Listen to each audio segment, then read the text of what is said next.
तो कैसे हो आप? फिर से सदविद्या चैनल में आप सभी का स्वागत है। तो आज हम फिर से एक नया पार्ट सीखेंगे।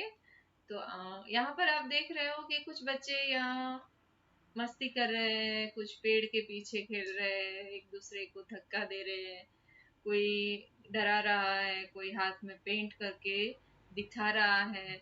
तो ये शरारत कर रहे हैं। तो शरारत यानी कि मस्ती। तो आज हम वही देखेंगे कि भाई ऐसे मस्तीखोर बच्चे होते हैं, उनको क्या अच्छा लगता है, क्यों ऐसा करते हैं। तो उनको काफी मजा आता है दूसरों को परेशान करने में, और वो हंसते हैं और खुश होते हैं, मजा लेते हैं। तो कई कई बार उनको कहानियां सुनना भी अच्छा लगता है, और उसमें आप देखोगे कि चांद की कहानी होती है, परियों की कहानी। तो ऐसी सारी कहानियां होती है, वो काफी पसंद आती है। तो हम आज ऐसी एक कहानी पढ़ने वाले हैं, रिमझिम कक्षा 3 से, पाठ 3, चांद वाली अम्मा, जिसकी लेखिका है तारा निगम। तो आइए देखते हैं कि इस कहानी में क्या है। तो यहाँ इस कहानी में एक अम्मा है जो बूढ़ी है, बूढ़ी यानी कि वृद्ध है, उनके बारे में बात की गई है। तो आइए कि बूढ़ी अम्मा क्या है और क्या कर रही है। तो बहुत समय पहले की बात है। एक बूढ़ी अम्मा थी, बिल्कुल अकेली। उसका अपना कोई न था। घर का कामकाज उसे खुद ही करना पड़ता था। तो ये अम्मा थी, वो अकेली रहती थी। उनके साथ रहने वाला और कोई नहीं था। तो घर का पूरा काम जो होता था, वो तो उनको खुद ही करना पड़ता था। सुबह उठकर कुएं से पानी लाना, खाना बनाना आदि।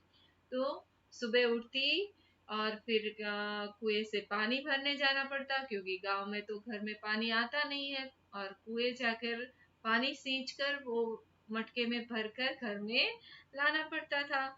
तो ये पानी भर के लाना, घर का खाना बनाना, झाड़ू बर्तन करना, ये सारे काम उनको खुद ही करने पड़ते थे।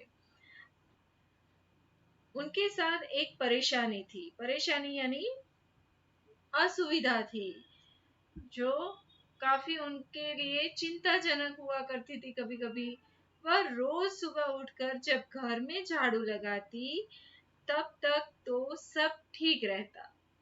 तो वे जब उठकर घर में झाड़ू लगाती, घर के अंदर जब झाड़ू लगाती तब ठीक था। पर जैसे ही वह आंगन में जाती और झाड़ू लगाने के लिए झुकती, तभी आसमान आकर उसकी कमर से टकराता।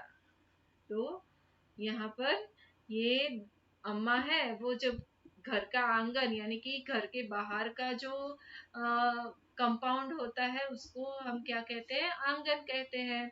तो ये आंगन में जब झाड़ू लगाती, तब आसमान है वो नीचे आता, और उनकी कमर जब झुकते हैं तो हमारी कमर भी झुक जाती है, तो उनकी कमर पर आकर टकरा जाता। तो ये दादी को, ये जो बूढ़ी अम्मा थी, उनको बिल्कुल अच्छा नहीं लगता। अम्मा उसे घूर कर देखती तो वह थोड़ा हट जाता। तो अम्मा क्या करती, ऐसा जब होता तब किसकी ओर घूर कर देखती, आसमान की ओर।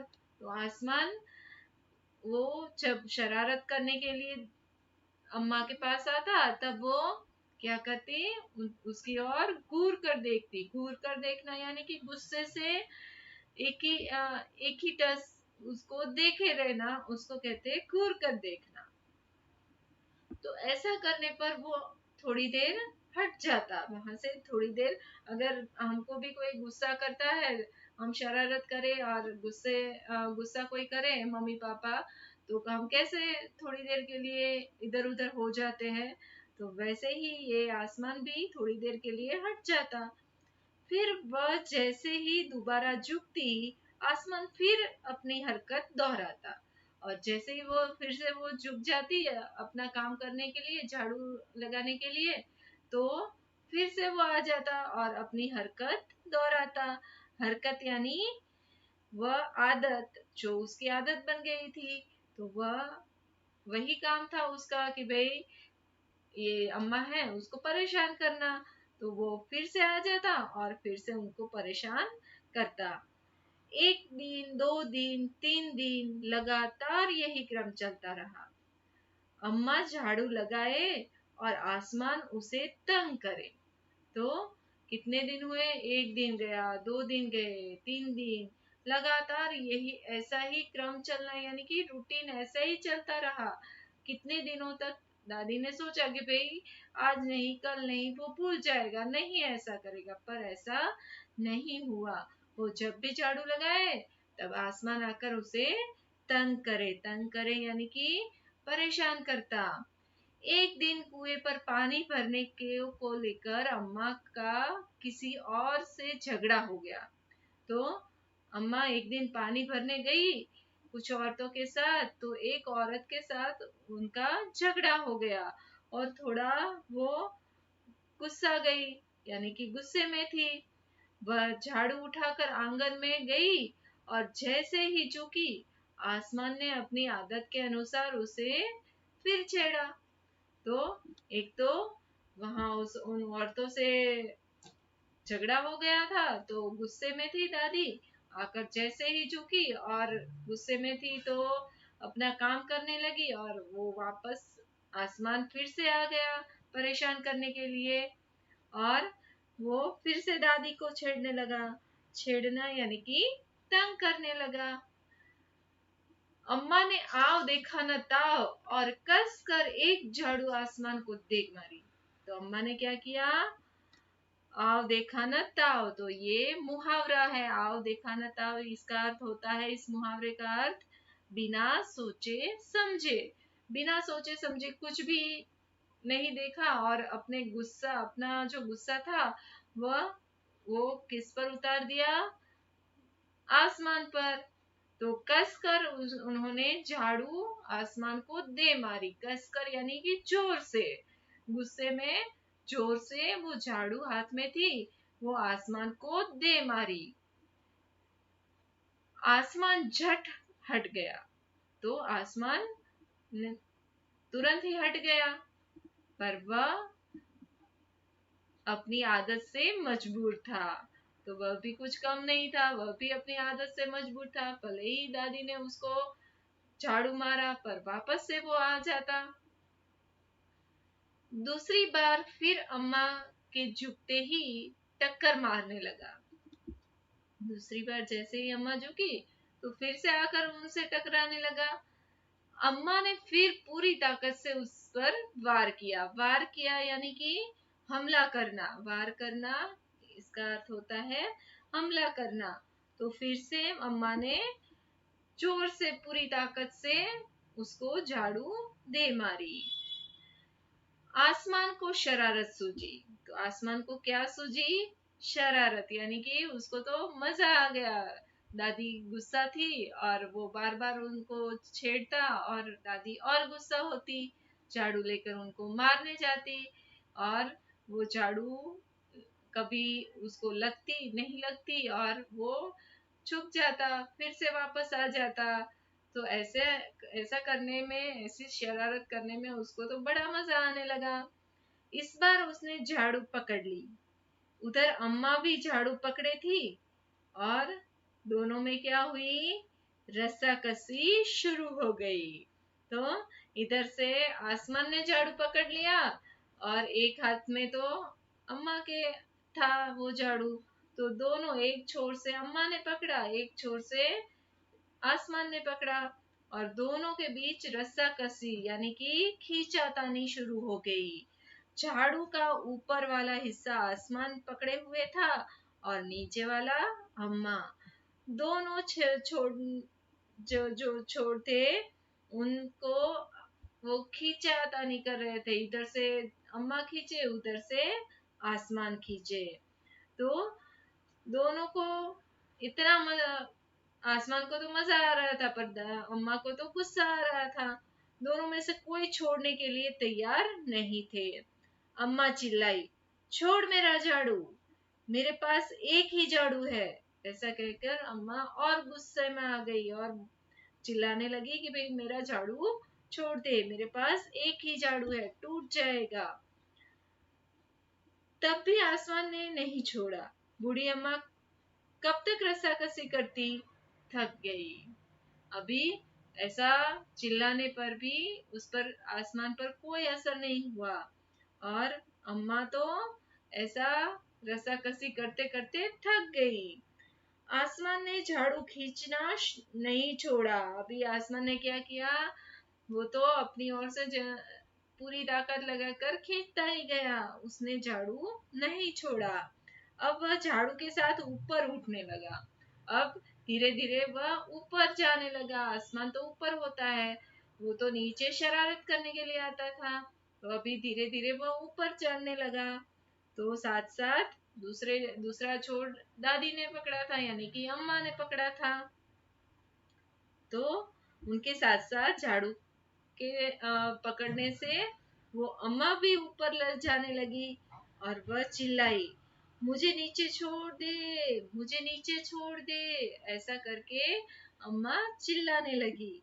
आसमान ने कहा, अम्मा अब मैं तुम्हें नहीं छोड़ूंगा, ले चलूंगा ऊपर।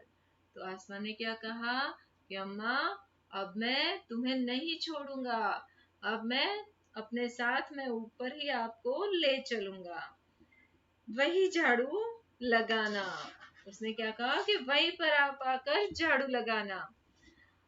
अम्मा अब अम्मा अब परेशान हो गई थी, थक गई थी।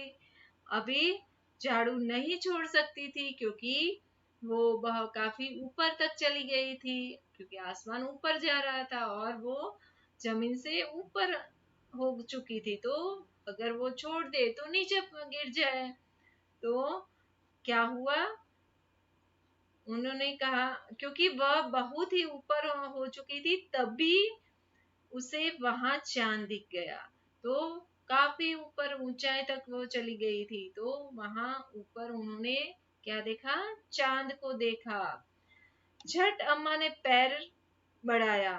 तो कोई सहारा नीचे होता है तो उसके ऊपर हम टिक सकते हैं ना। तो जैसे ही वो चांद के पास नजदीक पहुंची तो उन्होंने क्या किया, अपना पैर आगे बढ़ाया और चांद पर चढ़ गई, पर झाड़ू नहीं छोड़ी।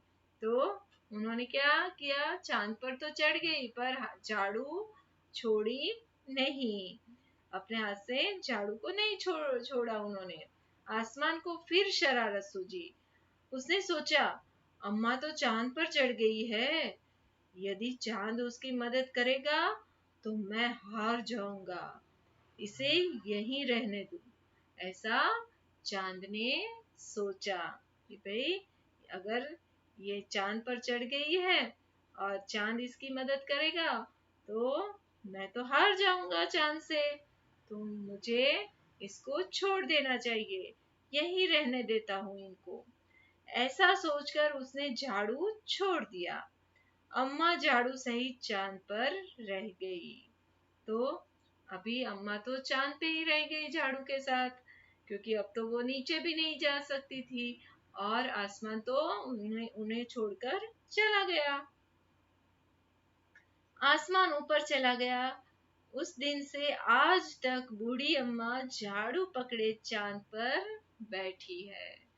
तो बच्चों, आपने भी देखा होगा, आप कभी खुले आसमान में रात को अगर सोते हो तो आसमान की ओर देखोगे, जब पूरा चांद खिला हुआ होता है तो आपको भी कुछ ऐसा ही कुछ दिखाई दे रहा होगा। और आपने कई बार कहानियां भी सुनी होगी कि भाई चांद के अंदर तो एक किसी को कोई कहता है कि भाई मुझे बकरी दिखती है, और एक दादी दिखती है, किसी को ऐसे झाड़ू वाली अम्मा दिखती है। तो तरह तरह के कल्पनाएं करते रहते हैं, वैसा ही हमें चांद के अंदर दिखने लगता है। तो ये चांद वाली अम्मा आज भी वही चांद पर बैठी है और सबको देखती रहती है। तो बच्चों, कैसी लगी आपको ये कहानी? अगर अच्छी लगी तो इस कहानी को, इस वीडियो को लाइक शेयर सब्सक्राइब जरूर करना, और आगे हम नए वीडियो के साथ फिर मिलेंगे। तब तक के लिए बाय बाय।